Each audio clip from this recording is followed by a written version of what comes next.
I, 33-year-old female, work at a college.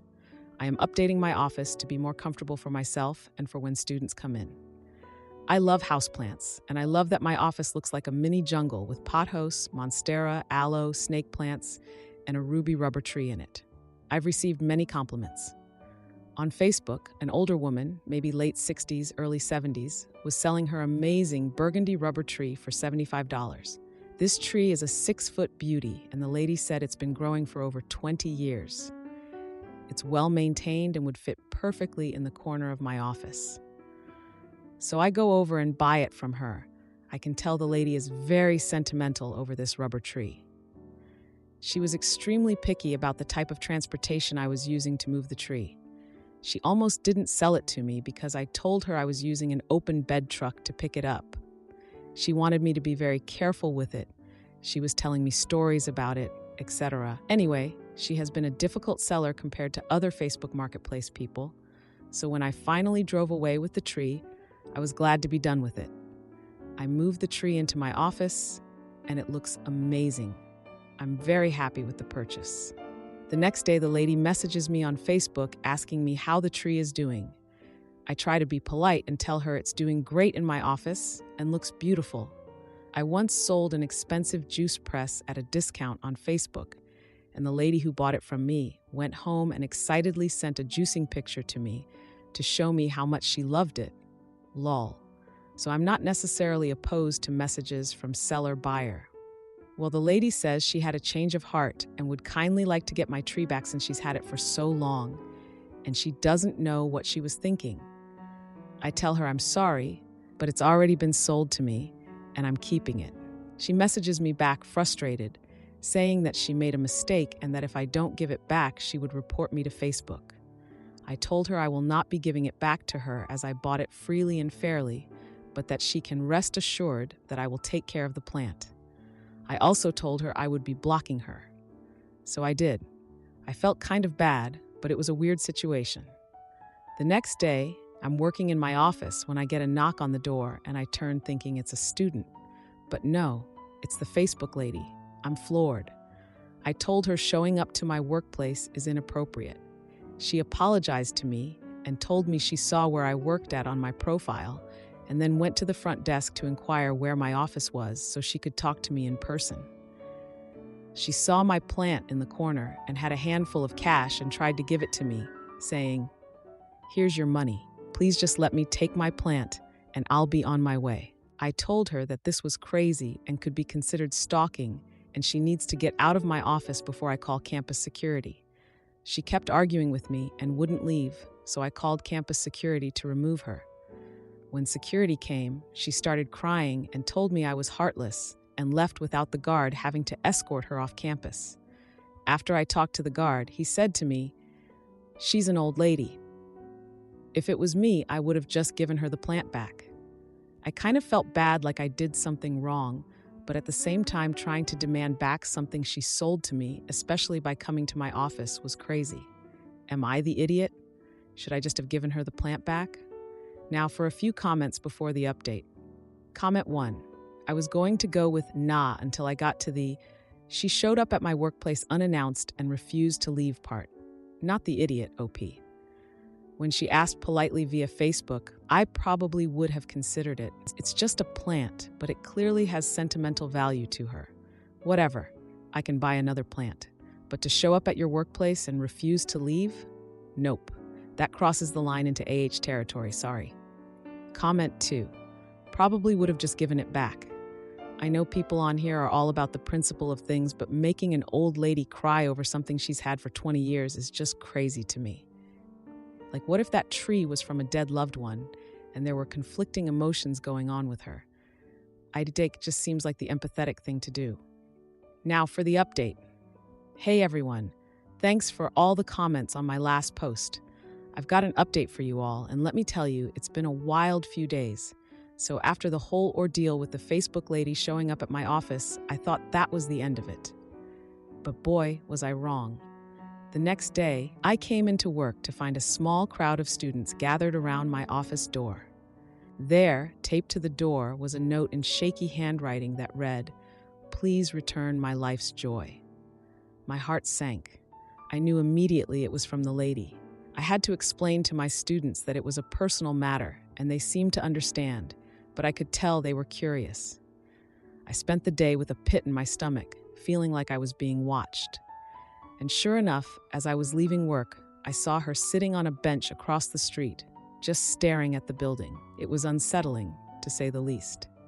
I went home that night and tried to distract myself by repotting some of my smaller plants. I remembered how I had started my collection with a single spider plant from my mom's garden. It had been a gift after I landed my first job at the college, and it sparked my love for greenery. I thought about how each plant had its own story, and I began to feel a twinge of empathy for the lady. The following day, I decided to take action. I reached out to a colleague who had been through a similar situation with a car he sold. He told me about how he had to firmly stand his ground and how it eventually resolved when the buyer realized the sale was final. His story gave me the courage to stick to my decision. But things escalated quickly. I arrived at work to find the lady there again, this time with a small group of her friends, all of them looking like they were ready for a protest. They had signs that said, "Justice for the rubber tree," and "Plants have feelings too." I couldn't believe it. I was mortified and didn't know how to react. I tried to reason with them, explaining that I had bought the tree fair and square and that it was now mine, but they wouldn't listen.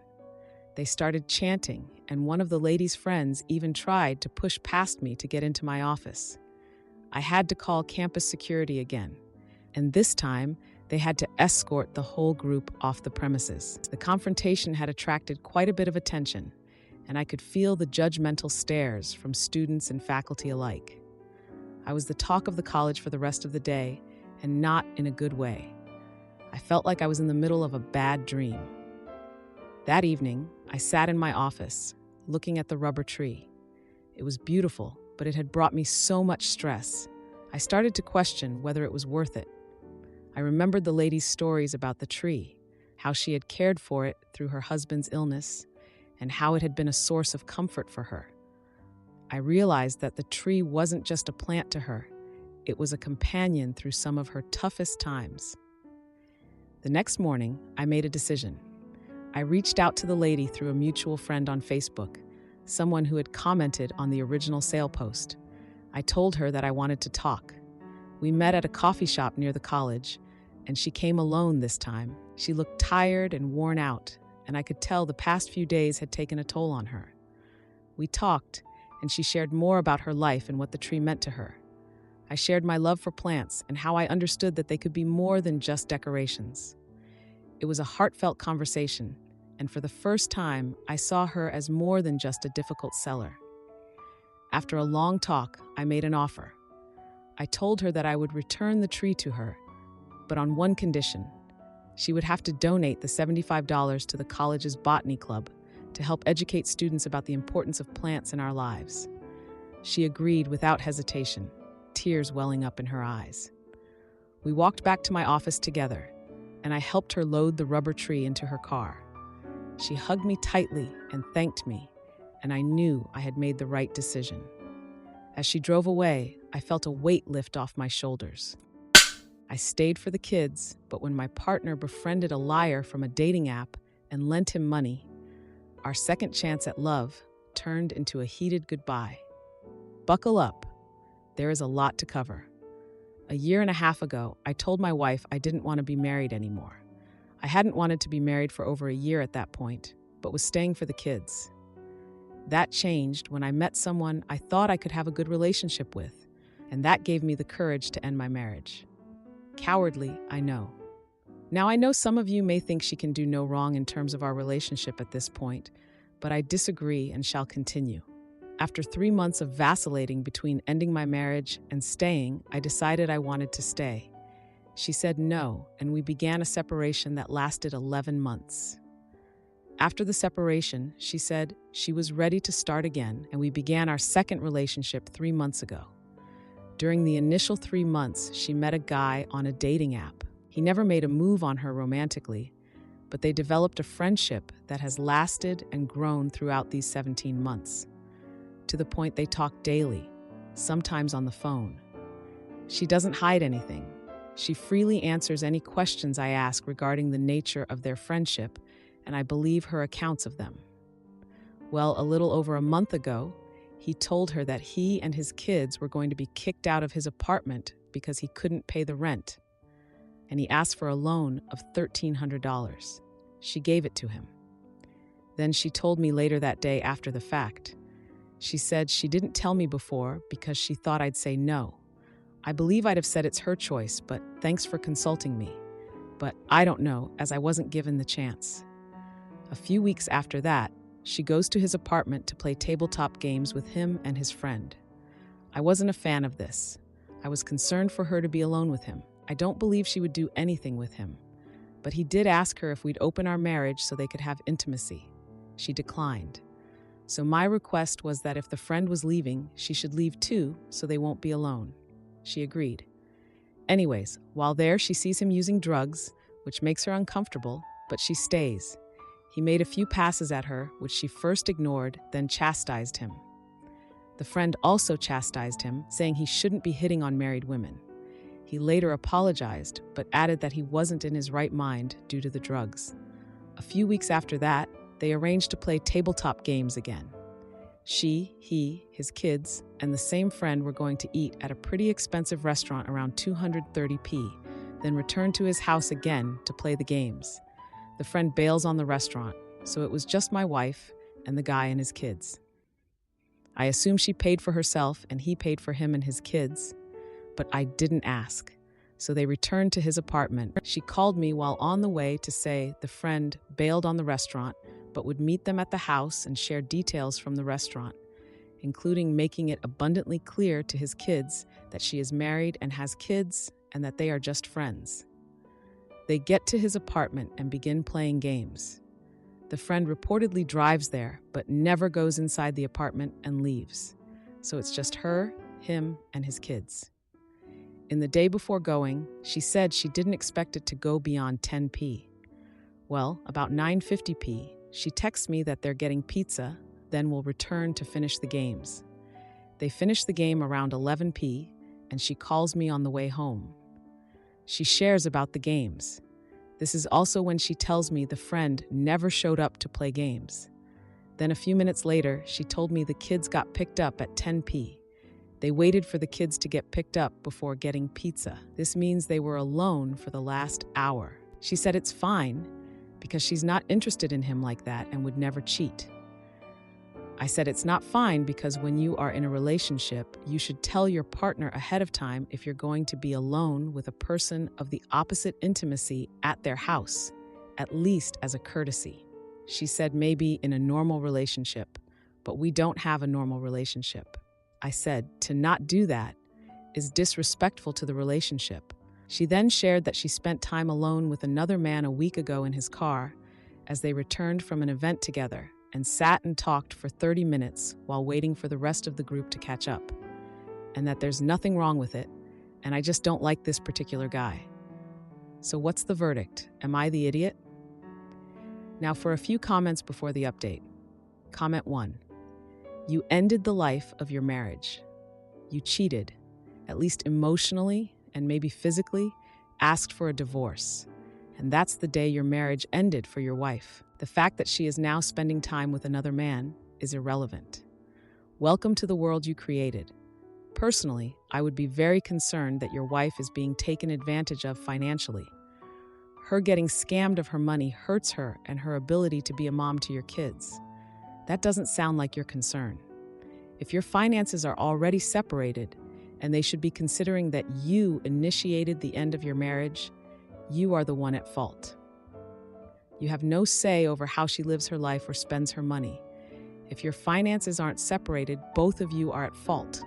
It's past time to separate your money. Comment 2. Sounds like you're basically in an open relationship. If that's the case, you can't say anything about her spending time with other men. You don't love her and are in a marriage of convenience. Bite the bullet and move on. Don't live in a weird gray zone full of misery. Being single or moving on will be much better. The damage was already done when you told her you didn't want her anymore, and she moved on internally. Now for the update. So it's been 2 weeks since my last post, and let me tell you, things have escalated. Remember the guy my wife lent money to? Well, turns out he never got kicked out of his apartment. In fact, he never was in danger of getting kicked out. He lied to my wife, and she found out when she overheard him bragging about it on the phone to a friend while she was at his place for another tabletop game night. She confronted him, and he admitted to lying, but said he needed the money for other debts. She was furious, and so was I when she told me. Now let's rewind a bit to before all this mess. My wife and I had our issues, sure. I was the one who initially wanted out, but when I saw her moving on, it hit me hard. I realized I didn't want to lose her. She's always been independent, strong-willed, and I guess I took that for granted. When we got back together, I thought we were on the same page, but this whole situation with her friend has been a thorn in my side. Back to the present. After the revelation of his lie, my wife demanded her money back. He promised he'd pay her back in installments, starting with the first one next week. But I'm skeptical. This guy has proven he's not trustworthy. And the fact that he asked my wife to open our marriage before, that just adds another layer of distrust. But wait, there's more. Remember the other man she spent time alone with in his car? Turns out he's been developing feelings for her. He confessed to her after one of their group events, saying he couldn't keep it to himself any longer. My wife, being the brutally honest person she is, told him she was flattered but committed to working on our marriage. She told me about this confession right away, which I appreciated. But it also made me realize that our problems run deeper than just this one guy. Now, this is where it gets even more complicated. My wife has been distant since the money incident. She's been questioning whether she can trust her own judgment when it comes to people. She's also been reflecting on our relationship, wondering if we're really meant to be together or if we're just trying to force something that isn't there anymore. And then there's me. I've been doing some soul searching too. I've been the one who wanted out, then back in, and now I'm feeling insecure about all these men in her life. It's like I want to have my cake and eat it too. I can't shake the feeling that maybe I'm part of the problem. Just last night, we had a huge argument. She accused me of not trusting her, and I shot back that it's not about trust, it's about respect. We went to bed angry, and this morning, she left early for work without saying goodbye. I found intimate texts on my husband's phone, so I secretly hired a divorce lawyer, but when he accused me, his family got a shocking truth bomb. Me, 27 years old, female, and my husband, 29 years old, male, met 5 years ago at my friend's wedding in Chicago. He was the best man. I was a bridesmaid. The first time I saw him, I thought he was really handsome, so I introduced myself to him. We chatted for a couple of hours until it was time for the ceremony. We kept exchanging looks with each other and met up during the reception. We had a great time, and it's one of my best memories with him. We gave each other our numbers. We dated for 1 year and have been married for 4. Our whole marriage felt like a fairy tale. I thought I had found the one. Until a couple of weeks ago, he asked me to message his stepmom about dinner. We have dinner with his family every month. I opened his phone and saw a contact I'd never seen before, since I'm a nosy person. I checked their message logs and saw them messaging very intimacy things that only couples would say to each other. I saw them calling each other babe several times, and even my husband saying that he would leave me. I didn't confront him about it, but I did take pictures of the chats. I put his phone back and pretended that everything was okay. I've been planning to confront him, but I'm a very non-confrontational person. So I have just been secretly looking for a divorce lawyer. That way they can break the news to him. 2 weeks after I found the messages on his phone, yesterday, we were watching Spider-Man: No Way Home. He tried to cuddle with me on the sofa, but gently pushed him away, saying I was on my period. He had a smile on his face, which made me feel sick, but I just tried to ignore him. Halfway through the movie, the main character, Tom Holland, did an impressive stunt, and I said, "That's so impressive," to which my husband replied, "Don't you think I'm impressive?" I didn't respond. He then proceeded to pause the movie and said, "Do you think he's good looking?" And I said, "Yes, I do. He is my celebrity crush." My husband started to have a tantrum like a man-child, shouting and pacing around the room. I tried to hold it in, but I just burst out laughing and said, "Why are you getting so worked up for?" He looked at me really shocked. I think he expected me to be scared. He stormed off to our room and started packing a bag and said he was staying with his stepmom. Some background information. My husband and his stepmom are super close since she's the only one who stands for his BS. Even after his dad and her got divorced, they're still super close. His stepmom hates me, but his mom told me not to marry him. I regret not listening to her.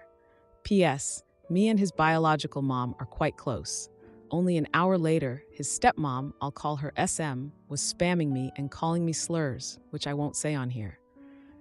It turns out my husband twisted the story and told his SM that I was chatting with Instagram models, asking them to hook up with me. So I just thought, F this, and made a group chat with his mom, dad, SM, SD, stepdad, grandparents, siblings, and extended family. I sent all the pictures of him and his affair partner. I sent them like half an hour ago and turned my phone off and started to write this. I feel like I was being a bit harsh and feel really bad. I might have ruined his relationship with his family. I don't know. Am I the a-hole? Update 1. I wasn't going to do one, but since people are asking for it, I've decided to do one. After I posted my original story, my husband and his SM were spamming me with horrible messages, so I took more screenshots of it and sent them to his mom and my mom. They said that we should all meet up, SM and husband included. I'm about to leave to meet them. Yesterday, while my phone was blowing up with messages, his AP messaged me. His affair partner was my friend, the friend whose wedding me and my husband met at. She messaged me saying that he loves her and that I'm just a witch who can't keep her nose out of anything. And he was going to leave me anyways. It was only a matter of time. I feel so lost and heartbroken about all of this and hope karma does him well. I will post another update when I get home from this meetup. Thanks for all the support from everyone. Now, for a few comments before the update. Comment 1. Not the idiot. Honestly, it was a brilliant play.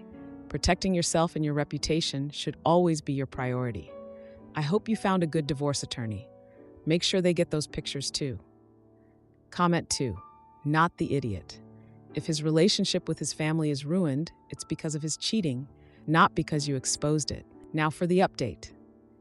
Hey everyone, it's been 3 months since my last update, and oh boy, do I have some news for you. After that explosive meetup with my husband, his affair partner, AP, and our moms, things have taken some busy turns. First off, let me backtrack a bit. Remember how I mentioned my husband and his stepmom SM were super close? Well, it turns out their relationship was a bit too close for comfort. After the whole family drama, his dad did some digging and found out that SM had been manipulating my husband since the divorce. She was using him to get back at his dad for leaving her. It's messed up, I know. Now, onto the juicy betrayal. My friend, the AP, wasn't just having an affair with my husband. She was also secretly seeing my husband's best friend. I found out when I ran into them at a coffee shop, all cozy and whispering to each other. They didn't see me, but I saw enough to put 2 and 2 together. I couldn't believe it. The same friend who had been my bridesmaid, who had introduced me to my husband, was now betraying me in the worst way possible. I confronted her about it later, and she broke down, admitting everything. She said she was in love with both of them and didn't know how to choose. I was furious, not just because of the affair, but because she had been lying to me for years. We had been friends since college, and I thought I knew her. Turns out, I didn't. As for my husband, after the meetup, he tried to apologize, saying he was confused and lost. But I wasn't having any of it. I had already started talking to a divorce lawyer, and I was ready to move on. His tantrums and lies had taken their toll, and I was done. The confrontation with my husband was intense. He tried to blame me for everything, saying I pushed him away, but I stood my ground. I reminded him of all the times I supported him, even when his own family wouldn't. I brought up the vacations we took, the late-night talks, the way we used to laugh together. All of that was real, at least for me, and he threw it all away for a fling with my supposed friend.